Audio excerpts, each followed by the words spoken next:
સીતારામ, જય શ્રી કૃષ્ણ, જય વસરા. જટાણે વાગેગા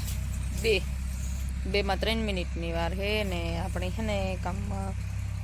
ખેતરવાડીનું હે ને જી એમાં થાંભલો મારીએ કે ખેતરું તા એલા જરાક એટલે મસ્ત એના લાફી જેવા ખેતરું થઈ ગયા મેં થયો ને એમાં હવે એલા થઈ ગયા તી હવે ને જરાક વરાપું અસલ વહેવા જેવું છે ગુઈ ન કરે ને વાવેતા દઈએ વવાઈ જાય પણ હે ને કોક દાણો ઉપર હેઠો દાઢા બેહે ન બેહે મકાઈમાં અનુભવ થઈ ગયો એટલી પછી અમે વાવતા નહીં નગર ખેતર તા રેડી કે દુઃખનું થઈ ગયું તું માંડવી કે દુઃખની વીણાઈ ગઈ હતી પણ મૂંઘાંડા ટેકતા બિયારણું એકતા માવઠાનો માર પડ્યો વિડીયો તો રોગું બગાડ કરવો ને એના કરતાં અમી ક્યું અર્જુન કે બેસ્યાથી જારવે જઈએ અસલ ખેતર વાવ્યા જેવું કોરું થઈ જાય ને તો વાવવાની મજા આવે પારિયું રૂપારિયું થાય એવા ઈનીને વાવે દઈએ ને પારિયું ન થાય તો પછી પાણી કી વારવા અને જો આ તો કંઈ મેં તો કાંઈ અમને જ થવાનું એ પાછું પાણી વારવું હોય ત્યારે આડેધડ પાણી અડધામાં જાય અડધામાં ન જાય ક્યાર હોય ને તો રૂપારું નાખવું પડે અને અસલનું પાણી હાજાઈમાં પીએ જાય દવાઓ મૂકવી હોય તો કેવી રીતે મૂકવી એટલે હે ને પછી વાવેતર કરવાનું હોય અટાણે 2:30 વાગે કીધું તે વાવણીવાળો ભાઈ આવે એટલે આપણે વાવેતર કરવાનું હોય અને થાંભલો મારી દઈએ મારવાનો બાકી તો દાંતી રાપ કરી લીધા અને અસલ મજાની વીણાઈ ગઈ પછી જે આ ધોવાણી હોય ને ઢેફામાં નોઈ કોક ઉપર આવ્યું ને માંડવ્યું એ પછી ક્યારાઓમાંથી વીણેલી હું ને રૂપારું ખેતર એક જ આયરિંગ બધું કરી નાખ્યું થાંભલો મરાઈ ગયો થાંભલો મારતા તો કંઈ વાર લાગે નહીં વાડીનું વાવેતર જે 19 હક પણ મકાઈ વીઘા એકની કરી પાછું ખરી પડી હશે એટલી મારા અંદાજી લગભગ 17-18 વીઘાનું વાવેતર વાડીમાં કરવાનું હોય 500 વીઘા ને 100 વીઘાની જવારી કરી દીધી વીઘા એકની મકાઈ કરી એટલે 7 વીઘા આપણું વાવેતર થઈ ગયું અને વાવેતરનો હોય આ બીજો રાઉન્ડ જવારી ને મકાઈનો રાઉન્ડ તો પહેલો આ હે બીજો રાઉન્ડ જે આપણી 4 રાઉન્ડની હા વડું ખેતર જે કરી છે જે ત્રીજો રાઉન્ડ આવી છે 3 રાઉન્ડ આવી છે આ હે બીજો રાઉન્ડ વાવેતરનો બીજા રાઉન્ડમાં કામ વાવીએ નહીં તમને આગળ કીધું વાવવાનું તો મસ્ત મજાનું હોય ને બધીથી અલગ જ વાવવાનું હોય એટલે આપણે કામ વાવીશું ને આપણી વાવેતર થાય ને ચાલુ એટલે કીધું ને કઈ વાવીએ એ પણ તમને કીધું વાગે ઘસ્યા ને આપણે કહેતા હતા ને કે આપણે વાવવાનું હોય ને વાવી શું થાય તમને કીધું તો જો તો વાવી ગયું અને આકોરા મસ્ત મજાનું વાવેતર ચાલુ થઈ ગયું વાડીમાં અને વાવવામાં હાલ મૂકા અને વાવવામાં આપણે વાવીએ ધાણી વાવીએ હવાર નકર તો વિચાર બીજો હતો પણ પછી છેલ્લે હે ને અમારે વાવેતર ધાણાનું બહુ ઓછું છે એટલે પછી એ થયું કે પાછું હે ને ઘઉં વાવીએ ને ઘઉંમાં એક તકલીફ કામ થાય કે કટોરું મોડાવેલું થાય 10 દી તો નોય આવે મોડાવેલા આવે તો આપણે પાછું વાવેતર કંઈ કરવું હોય તો એને વાટ જોવે ને કંઈ બેહાય તેની ને ઘઉંમાં પાછું હે ને ઉથાપલ બહુ હોય થાય ઘણી ઢગલા ને મોઈ પણ પાછું કટરવાળાની વાટ જોવી પડે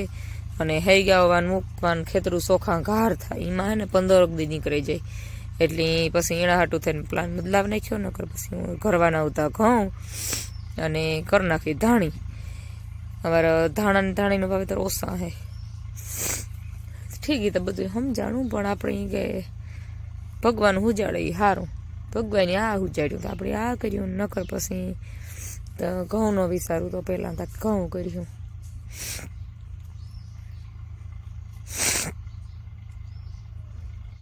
સારું બિયારણ લઈ લીધું સોનાલિકાનું અને આમાં હે ને વિટાવેક્સ પહેરવી ઉગારા માટેની દવા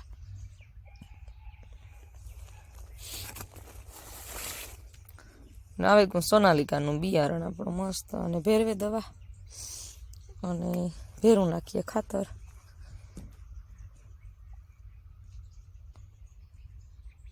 વાગેગા 12:30 જેવું થઈ ગયું છે 12:30 થઈ ગયા પણ આપણે ઘડિયાળમાં 12:30 થયા પછી 11:30 અને આપણે ના આવ્યા મહેમાન વિડીયામાં આવી છે તો ઠીક નકર પછી હે ને ખાલી કહેતા કે મહેમાન આવ્યા અને આપણે કરવાનું હોય મસ્ત મજાનું તાજા ઘરના લીંબુનું શરબત ઈ કટાણે 12 વાગ્યાનો ટાઈમ હે 7-8 ને જ પીવો તડીકાનો સા ન ભાવે પણ હે ને મસ્ત ત્યાં લીંબુ હે ને એનું રૂપારું શરબત કરવાનું હોય તો હાલો હું શરબત બનાવવા નાખીશ ઉપરનું અને પછી આપણે મીડિયામાં તો લઈશું નકર પછી હરિયમ કટાણે વાગેગા 5 અને આપણે મહેમાનો ત્યાંથી ભાગી ગયા અને આપણે પછી નાહી ગયા આખો દી નામાં ગયો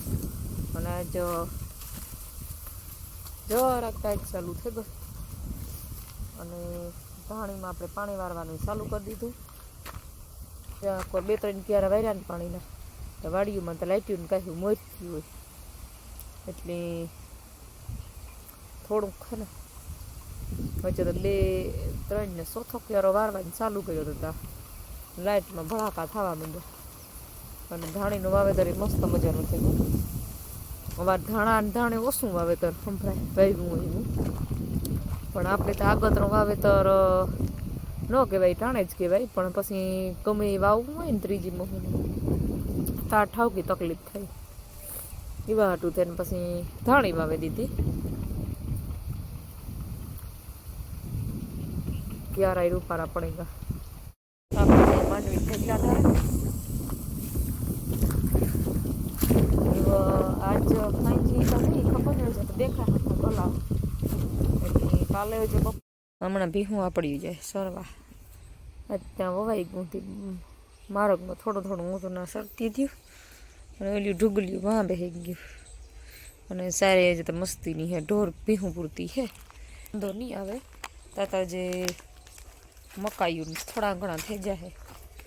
ઢોર પૂરતા અને કાઢ્યો એવો સૂકો ને જે પાણીનો એકદમ રૂપારો ભર્યો જેમાં પાણી હતી વાંધો નહીં આવે ઢોરની તો ઠીક, પણ પાછું કંઈક વાવેતર આપણે લીલાડા ઢોરના કરવા હોય ને એમાં એ કે વાંધો નહીં આવે. ને વાતાવરણ અટાણે 5-5 થાય ને એટલે એવું સુપર વાતાવરણ આવી જાય, એકદમ લીલું ખેતર દેખાય. હકીકા વાવ્યું હતી દેખાય નકર તો કારું દેખાય. માંડવી અવાર થોડી કારી હોય એટલે બધું. આજ મહેમાન આવ્યા હતા તો આખો દી એમાં યોગો બેહવામાં ઉઠવામાં મજા આવે ગઈ. અહીંયા બોલાવીને વાતચીત થાય ને કાં બીજું ના આપણે મારો કાકો થાય ને મારો ફૂઈને ભાઈ થાય, પછી એક મારી ફૂઈને બીન થાય, મારી ફૂઈ થાય, 2 આવ્યા હતા આજ. અને આમાં જો ઝીણા ખોડવું ગઈ ગયું તે પાછું વાવ્યું ને મકાઈ કે આમાં જવારી કે તાર ખોડતા નીકળી જાય. મેં થયો તી એક ઝીણું ઝાખું ખોડું તો એ બધું વીયું જાય ને આપણે 39 માંડવી પડી. એવો કાલે બપોરક થાય કે કાં જતા ગલા દેખાય ખેતરમાં થા ખૂણાના એમની ગલા રોગા નીકળી જાય ને તો એ પણ નિરાય કી કે પછી હે ને ખાલી હમિયું કરવાની રહીએ અને એકાદો દી થાય વીણતા. અને આ એક લીલી હુકલ માંડવી, આ હે હુકલ એટલી કે મેં મોરની આ પણ કોરી છે. અને આ હે પલરડી. આ માંડવીઓ વાર પલર્યું ને તે ભાવ વધ્યા ને ખેડૂત પાછું બજેટ બહાર પાડ્યું ને આપણે માણસને વિચાર થાય એટલામાં તો ઢોરના ડૂસા જા આવા ખાતર જેવા થઈ ગયા મગોટા એ પલર્યા ને માંડવીઓ કાર્યોમાં થઈ ગયું તો પછી મગોટા ડૂસા ઢોરનો સારો કેવો થઈ ગયો છે. ખેડૂતનો એટલો વિચાર સરકાર નથી કરતી કે આ મરે ગલે જ પડ્યો ખેડૂત. આખી માંડવીઓ ઘણી માંડવીઓ તો ઢગલા થઈ પડ્યા 3 વીરાનીઓ થયું. વાં એટલી જ આમાં કેટલો ફરક પડે ખાલી વાં એટલી આ બાજુ એટલી પણ એવો બગડે ગોઈમાં કંઈ હાલે નથી.